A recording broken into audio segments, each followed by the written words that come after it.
Today I'll be working in my workbook called Opening a Window into the Psalms. And basically it takes an analytical look at the Psalms. And normally with the first Psalm of the book, I will go through this in detail, but since I'm not at the first Psalm of the book, I'll just stay on here a moment so you can read it or stop at it if you want. This is the general study on Psalms. Separating the Psalms into groups and types, the musical nature of the Psalm, sometimes the words that are used. That's what these are. And then the poetic features, which I talk a lot about this when we're interpreting the Psalms, but I don't indicate every instance of it in the poetic features. So we are now going to do Psalm 6. And that's Psalm 4. Psalm 6. All righty. Let's read the Psalm first. Psalm 6, O Lord, deliver my life. Now again, the Psalms did not have titles. These come from New King James, but it's better not having a title at all, so I picked those up. It's to the choir master. We'll talk about that. With string instruments, we'll talk about that. According to the Sheminith, the Psalm of David, we'll talk about all those things. And so here's the scripture. Here's the Psalm. Lord, do not rebuke me in your anger or discipline me in your wrath. Have mercy on me, Lord, for I am faint.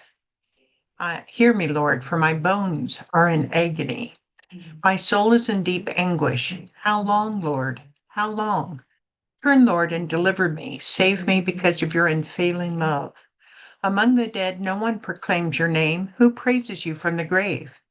I am worn out from my groaning. All night long I flood my bed with weeping and drench my couch with tears. My eyes grow weak with sorrow. They fail because of all my foes. Away from me, all you who do evil, for the Lord has heard my weeping. The Lord has heard my cry for mercy. The Lord accepts my prayer. All my enemies will be overwhelmed with shame and anguish. They will turn back and suddenly be put to shame. So now let's do some general comments on the Psalm itself. Okay, as I have mentioned before, every book, every commentator you pick up on the Psalms will have a different interpretation of the Psalms. So I've taken a couple of them as examples, and then a couple people that look at it historically as to where it might have been written. So it's part of the first book of Psalms. Psalms were divided up into 4 or 5 books. According to the NIV Study Bible, Psalm 6 is grouped in Psalms 3 through 14, which is composed of 12 prayers divided into 2 groups of 5, with a 6th, verse 8 and 14, that characterizes the human condition. In the case of Psalm 6, it's a plea for healing. According to Jamieson, Fawcett, and Brown, Psalm 6 considered a devotional or penitential psalm expressive of penitence. It's also definitely a lament psalm as David is crying out to the Lord. The narrated Bible in chronological order says that Psalm 6 is a psalm of a troubled soul. Psalm 6 is one of the 7 penitential psalms, which is psalms dealing with sorrow over sin and spiritual failure. The others are Psalm 32, 38, 51, 102, 130, and 143. Thomas Nelson in the Chronology Bible puts the psalm at the end of David's life. The Blue Letter Bible agrees with that assertion and places it about 1013 BC. Several psalms give the impression that David had some kind of illness. 1 Kings 1:1, when King David was very old, he could not keep warm even when they put covers over him. David wrote the psalm to the choir master, which is interchangeable with the chief musician. In David's time, this would either be Asaph, Jeduthun, or Heman. Asaph was a prominent Levite, a worship leader, and a magician in the court. He composed or co-authored several songs.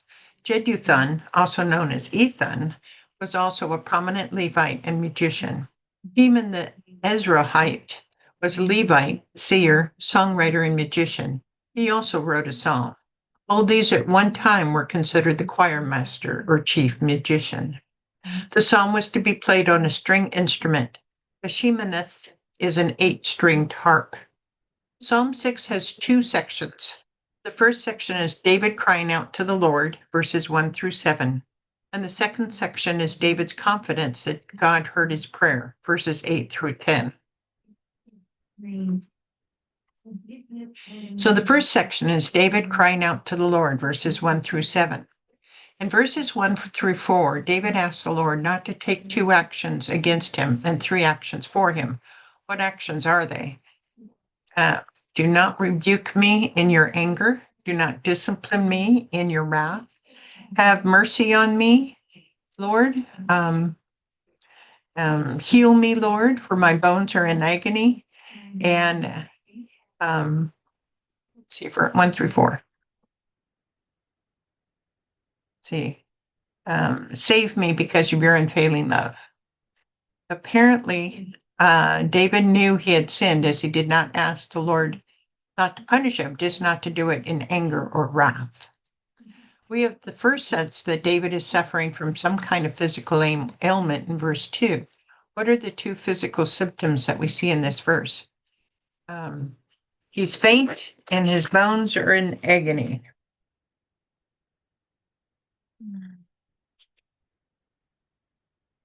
Two other Psalms refer to a physical ailment of David's. Psalm 38, 3, 5, and 7. Because of your wrath, there's no health in my body. There's no soundness in my bones because of my sin. My wounds fester and are loathsome because of my sinful folly. My back is filled with searing pain. There's no health in my body. Psalm 41, 7 and 8. All my enemies whisper together against me. They imagine the worst for me, saying, a vile disease has afflicted him. He'll never get up from the place where he lies. Okay.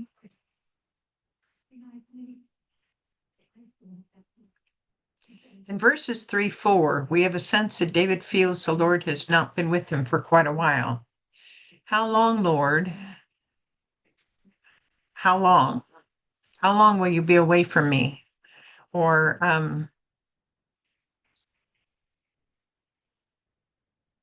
how long? Turn, Lord, and deliver me. Come back to me, Lord. Okay. In this psalm, it appears that David feels he has sinned and that the Lord has turned away from him. Why do you think David is writing this psalm prayer? What does he hope won't happen to him from God being punished? We've seen that already.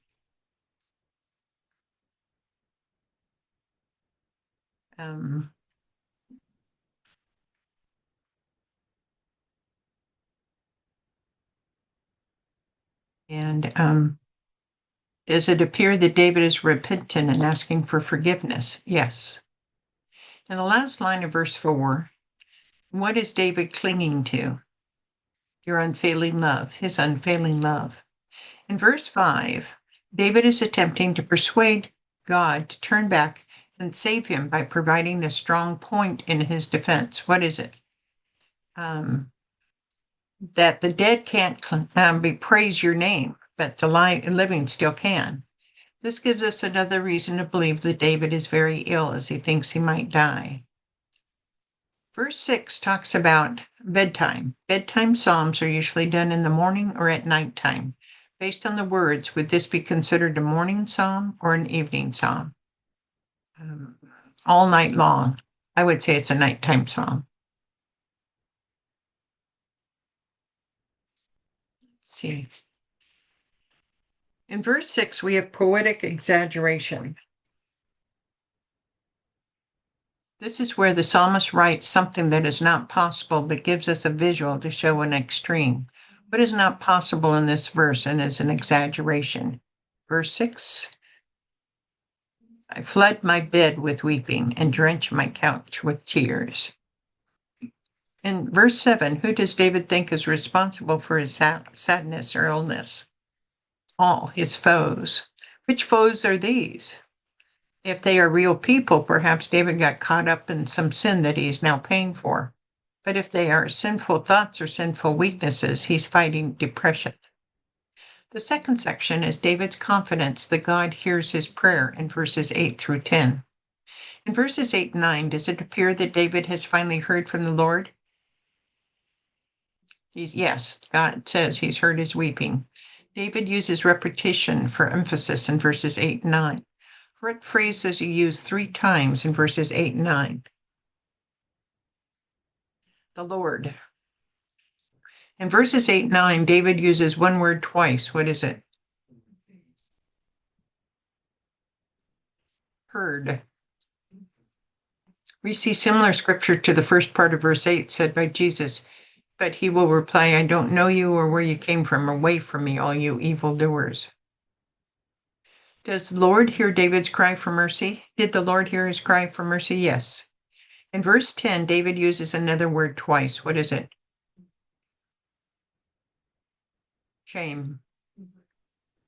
Although we do not know exactly what his enemies were doing, we do know that they will have shame for it, just like David felt shame in this psalm.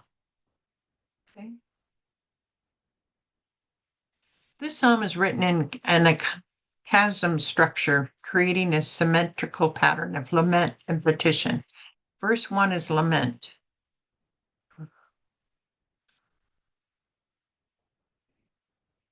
Is a plea for verse 2 is a plea for mercy. Verse 3 is a lament. Verse 4 is a plea for delivery. Verse 6 is a lament. And and let's see, I would say it's a knowledge of an answer. Okay.